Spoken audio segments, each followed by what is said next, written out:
Hi, everybody. This is Dino Chris from Prehistoric Facts and Colossal Fossils, and this is Prehistoric Facts Extra episode number 57.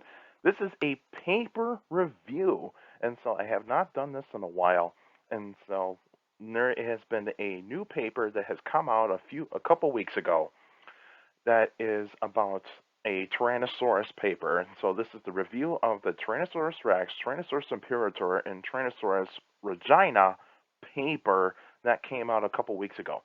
And so I'll give you everything you need to know about this paper, and also give like the pros and cons of the paper, go through my thoughts, what other paleontologists think it is, and also go through what the paper is explaining, and so to speak. So let's actually get started, shall we?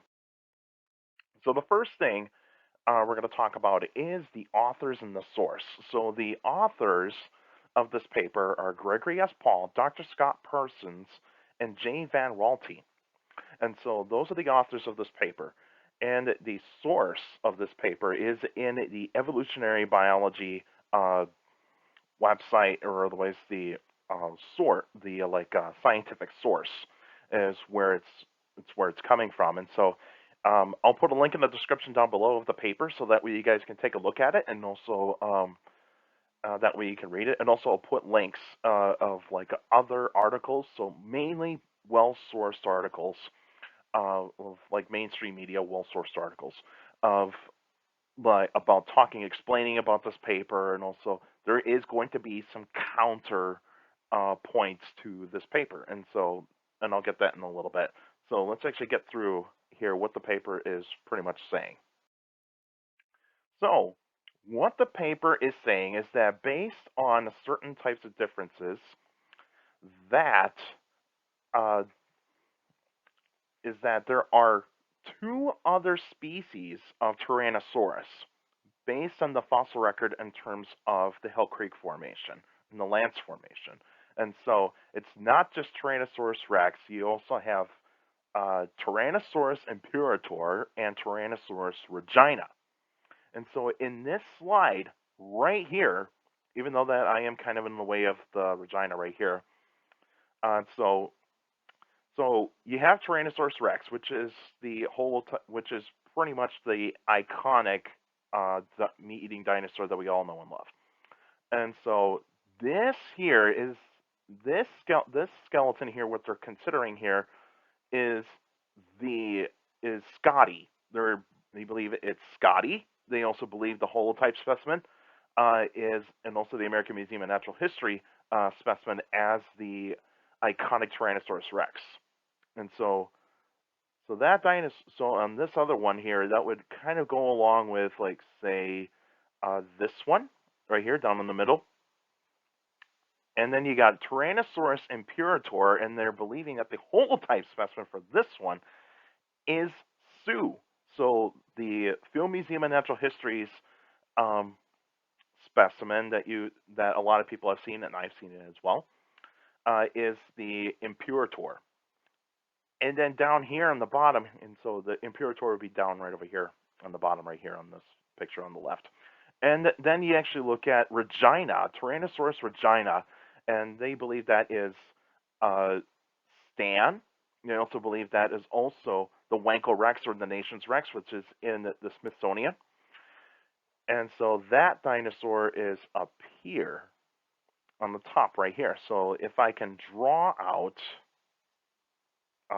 these here, so I'll probably use red here. So Tyrannosaurus imperator, or regina, is here. Tyrannosaurus imperator is right here, and Tyrannosaurus rex is right there. And so that's where you get those type of connections right there.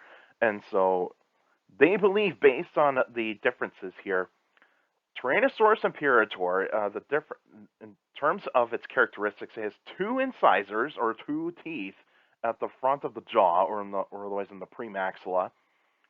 It's robust, so a robust type of body build, so much bigger in terms of muscular mass, bone structure, and also the thickness of the femur. So it's got a thicker femur compared to the others. Tyrannosaurus regina, they believe that the characteristics of it has got one incisor or one premaxillary tooth. It's gracile, so a little bit slimmer, and it's got a thinner femur. Now, Tyrannosaurus rex, what they believe is that it's got one incisor, same as Regina, and also it's a bit more robust than Regina, but the thickness of the femur is kind of like in between. So that's what they believe, what these characteristics and differences are, and so that's why they gave the new names Imperator and Regina, even though they have been around for a while. It's just that they're revisiting those new names and saying that like there is some connections here of that there is possibly other types of species of Tyrannosaurus that were in the Hell Creek Formation. And so you can see on this chart right here, on this picture, is that you're going through the evolutionary wave here, or the evolutionary projection here, of that you start out with the gracile Tyrannosaurus. So this is going to be Albertosaurus, or otherwise, this is Gorgosaurus, this is Albertosaurus, and then you get right over here, and that's where you get to closer to the KPG extinction event, and that's where you get to see like the differences right here in terms of Tyrannosaurus rex, Tyrannosaurus imperator, and Tyrannosaurus regina. And they believe Tyrannosaurus imperator is the oldest, whereas Tyrannosaurus rex and Tyrannosaurus regina are the youngest. So they believe that Tyrannosaurus rex and Tyrannosaurus regina were living amongst each other, whereas Tyrannosaurus imperator was actually the first Tyrannosaurus to be out there in the fossil record based on their research. Now let's actually get through the pros and cons. So let's start with the pros. So the pros for this paper is that he's got the measurements of femur thickness. That is they did a very good job of doing this. They did this just because they need to figure out if based on how thick the femur really is, comparison to other specimens. And so that's what they did. And they did a fantastic job of doing that. Robust versus gracile. This is actually a very good point. You actually have differences in terms of bone structure amongst these types of Tyrannosaurus specimens. And so you have this type of thing that is happening here. Then they actually used a very good point here, a very good argument about the differences in species based on of Triceratops horridus and Triceratops porosus, because there is plenty of research that has done about Triceratops, and so they believe is that with how Triceratops horridus and Triceratops porosus are kind of like separated from each other in terms of time, but even though they kind of lived in the same areas, it's just that they're separated in time. Horridus is older, porosus is younger, and so that's how you got this connection right here, is that there's also different types of species of possibly Pachycephalosaurus and others that are actually around the Hell Creek Formation at that point in time. And does open the doors for more research. And so this does open the door for more research. And that's what is the pros of these. But now, let's get into the cons. The cons of this paper, there is so many cons in this paper. First con is dentary count. Dentary count does not indicate if a species is different or not. You do not actually determine species count based on tooth count. That does not count. That should never ever be a point of differentiation species. Some can do this, but it's just that this is a poor argument for this. They also use other dinosaurs and other animals for comparisons. Thing is, dinosaurs, they use Tyrannosaurus, actual Tyrannosaurus, so they use Gorgosaurus, they use Tarbosaurus, Albertosaurus, Daspletosaurus, the main types of Tyrannosaurs that you find in the late Cretaceous period. But they also use living animals, and so they use a lion and a leopard as basically, it's like, see, they live alongside each other, they're part of the felid family, so that means that Tyrannosaurus rex, that the Tyrannosauruses are separate, and there's two of them that lived alongside each other. That's not a great comparison right there. That is not a great comparison to Tyrannosaurus rex, to Tyrannosaurus in general, because some of the other dinosaurs that they use here is like Allosaurus. They also used, like say, some other types of allosaurs. They also used a few other theropods, but they mostly used Allosaurus. And Allosaurus is not even closely related to T-Rex, Tyrannosaurus at all. They're actually separated from each other. They're cousins. They're distant cousins, but they're not related to each other. So that kind of does make a point here. But there's different species of Allosaurus. We know that based on the different types of bone structures amongst these different types of Allosaurus specimens that we got, and there's more specimens of them. Giving new names without determining other features. This is a problem with this paper, is that they only use femur and tooth count. They use femur thickness and tooth count. That is not enough, in my opinion. That is not enough. And so one of the things that they should do is look at other types of the bone, like other bones, like the vertebrae, the rib cage, and the skulls. They need to look at those instead of just relying on tooth count and also the thickness of the femur. You can't just do those two to determine different species. That is a little bit of a problem with this paper. There is another problem with this paper, and that informs geology, and that is stratigraphy. Stratigraphy was supposed to be a point in this paper, but they did not do a good job with this. They did not try to explain themselves of what parts of the Hell Creek Formation do these separate species come from. They try to point out that Imperator is older and Rex and Regina are younger, but the thing is, where? What parts of the Hell Creek Formation are they from? That is the most difficult part. They did not explain that, so that is a little bit troubling right there. There's also not enough complete specimens that they were using too. So that because Tyrannosaurus in general, you're not going to have a lot of complete specimens, and so there are a lot of incomplete specimens. So partially complete or otherwise half complete, but there's very few of them that are mostly complete, and so there's not enough complete specimens to test this out, and so that is kind of one thing that is kind of working against them. Also, using different sizes using invalid names. Size alone does not mean different species. It does not mean that. And so, yes, when you look at the felid family, there are different sizes of felids. So what I'm talking about is cats. It's like when you look at the big cats, you look at lions, you look at leopards, you look at jaguars, you look at cheetahs. Yes, they are similar to each other. They belong in the same family group, but they're different in terms of their DNA and also size and color. That is what you actually see about that. For that, geographic range is also a problem too, because Tyrannosaurus fossils are found mostly throughout North America.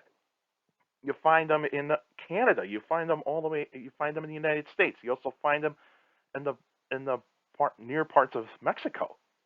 So they did not determine which part of the range some of these species actually lived in, because maybe Regina lived in say the southern regions of the southern parts of the United States, whereas Rex and Imperator lived in the northern parts. They did not explain that. Also, they clustered. They tried to cluster certain types of specimens into a certain type of species. Not a very good thing. This is a problem in paleontology, is that there is this problem of clustering and also separating certain types of species, certain types of dinosaurs to be different species, because of that. The fossil record is very biased, and the fossil record can say one thing, but then it would say another thing. And so there is this problem with clustering. And so this is a problem. And I think this is not a very good job. Poor geology practices that goes along with stratigraphy needs more research. This is a con in this paper. There's not enough to really show really the explanations very well. And I think this is kind of showing that yes, there's going to be paleontologists that will take this paper, do the same research, and figure out if this hypothesis is valid or not. And that is the one thing that we'll be doing. And also poor vocabulary. When you read this paper, you are going to see some words in here that should not be in a scientific paper. You cannot use generally. You cannot use usually. That is not very good words to have in a paper. And those are the problems right there. You can use them if you have to, but the thing is, with this kind of paper, not very good use of vocabulary. And so, yeah, there's a lot of cons in this paper. And so the perception of this paper. So most paleontologists disagree with this. And there are reasons why. So this paper should not be taken seriously because this paper does have some problems, and they know it. And other people should not take this seriously, even though that in the mainstream media, they'll take this and actually go like, oh, there's other species of Tyrannosaurus, and Tyrannosaurus rex is not what we thought it was. That's clickbait. That is big, good clickbait. That's a good headliner. And people click on it and think like, oh, let's see what this is.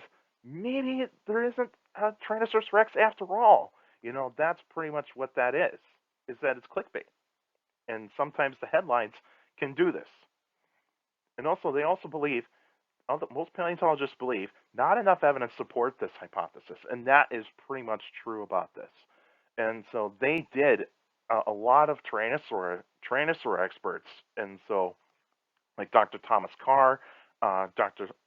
Thomas Holtz Jr., and even Dr. Steve Brusati, who's mostly a theropod expert, but he has done research on tyrannosaurs. They do believe that there's not enough evidence for this. But they do say that more research needs to be done, which is a likely point. And also they believe this is not likely to be accepted.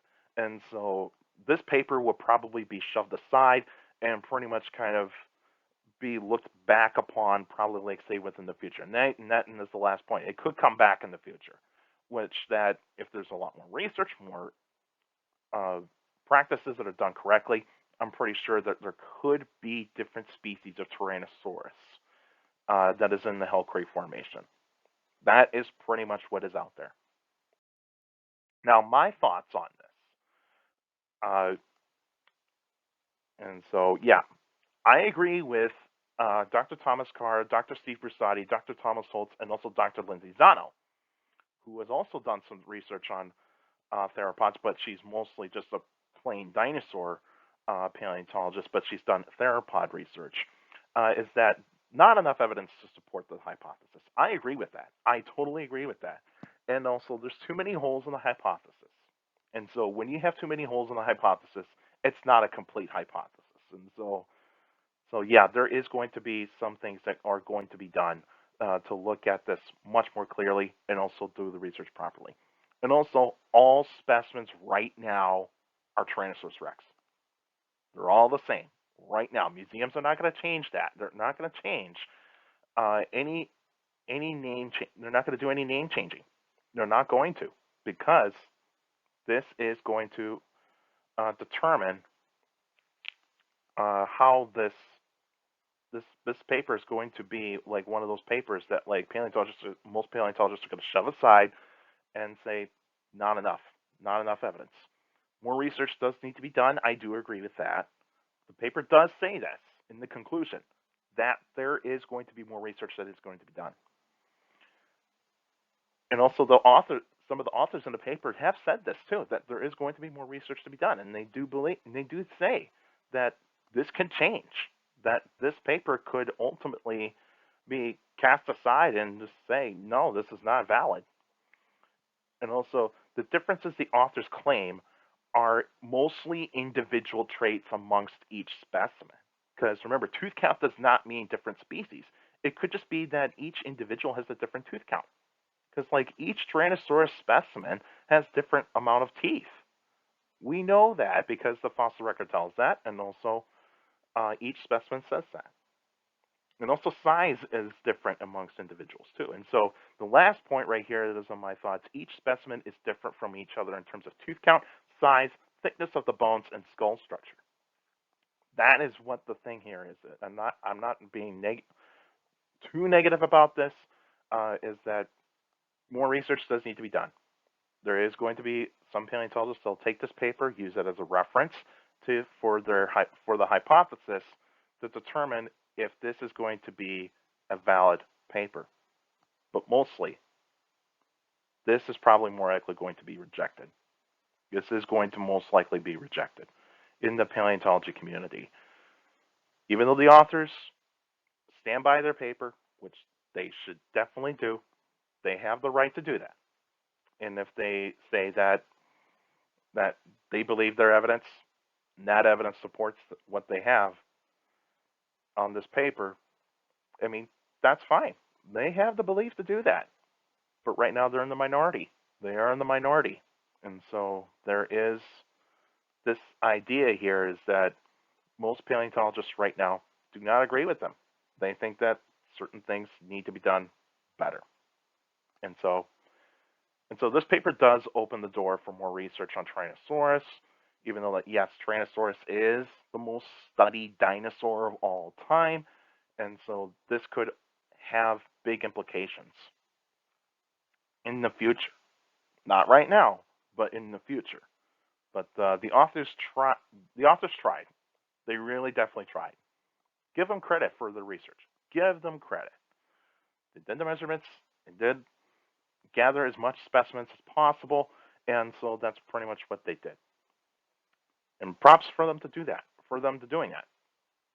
But there's papers that show differences of why these differences are there. Thomas Carr has done a paper about this. He looked at every single Tyrannosaurus specimen out there, and he has determined that each difference from these specimens are individual traits. And so that's all I got to say. I believe in Thomas Carr in that one. But I want to know, what are your thoughts on this paper? And so do you agree with these paleontologists? Do you agree with the authors? Do you disagree with the authors? Or are you somewhere in the middle of like, I can see it, but I just don't see it right now, and that sort of thing? I'm kind of leaning towards that on the disagreement part, but also I'm leaning towards the disagreement part, but also I'm kind of like in the middle sort of way too. That like more research does need to be done. I can see where they're going, but there is this not really enough to show what they got. But let me know what your thoughts are.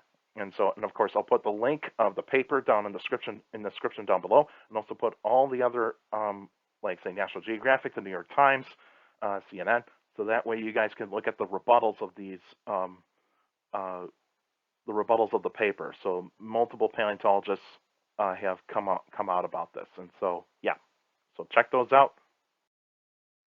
All right, so next week, in the next episode on March 24th, 2022, it'll be a Q&A episode. And so if you guys got any questions about dinosaurs and other prehistoric life, feel free to email me at dinochrist71@gmail.com. Or go on my Facebook page, Prehistoric Facts with Dino Chris. Like the page, you actually post your questions in the comment section. Please put them in the comment section. Don't put them on Messenger. Messenger's for private conversations. So please put your questions in the comment section. And also for YouTubers out there, make sure to like the videos and subscribe to the channel. Also, share the videos, share the channel to anybody that is interested in dinosaurs and other prehistoric life, because that helps keep the YouTube algorithm going. And also, you can stomp that notification bell if you're not. And then, based on my analytics, a lot of you guys that check out my channel are not subscribed yet. Please feel free to subscribe, because then that way, and also stomp on that bell, so that way you can get weekly notifications of every video that comes out. So that way you can get notified of every video that comes out every single week. And also, for YouTubers out there, feel free to put your questions in the comment section, because I do read them all. Your questions do mean a lot for those Q&A episodes, like the ones coming up next week. And so, yeah, you guys are awesome and bringing in some really good questions, and you guys are awesome. I love it, what you guys put up. You guys are actually awesome. Thank you for that, and also make sure you keep your questions short and to the point. You can also follow me on Instagram at dino.chris.pf. I post pretty cool stuff on there. You can also follow me on Twitter at CSGRALN. For Twitter page, you post pretty cool stuff on there as well. Also, take care of people around you. So for younger people out there, make sure you're listening to your parents, your teachers, and your guardians. It's the best motivation you can have a good education. It's very important to have a good education. With a good education, you get a good job in the future. And also, in this kind of time, even though we're still in the pandemic, please wear a mask, social distance, wash your hands if you're not vaccinated yet, and also please get vaccinated if you're not vaccinated yet, because that's very important, so we reduce the spread of the virus. And also, feel free to check out Colossal Fossils. It's an organization I'm very proud to be part of, and we're a nonprofit, and we travel all over the state of Wisconsin to actually go to like events, schools, libraries, to actually show people all the stuff that we got and teach people about about prehistoric life. That's our mission, and also if you want to help us, and if you want to help us out, please go to the donate tab on colossalfossils.com. Go to the donate tab, donate as much as you want, so that way we can also possibly get more things for our collection, or otherwise help us to actually get a new place to house our collection, which is a space, like say in like anywhere that could actually house a museum, and because that would help us out. And you guys are very supportive, and and it means a lot for me to keep going with this business, and also for all those people around everywhere in the world, especially the Ukrainians. I support you, and my thoughts go out to you, and yeah, you do deserve some love. And so yeah, and also let's be generous to a lot of people in this kind of time, because there's a lot of things that are going on in the world, and we need to be showing kindness and generosity. That's all we want to do. All right, that's it for now, and I'll see you guys next time. Sorry if this is a very long video. Sorry about that, but this is a very heavy subject. I've been doing heavy research on, and hopefully you guys enjoyed this video. That's it for now. See you guys next time.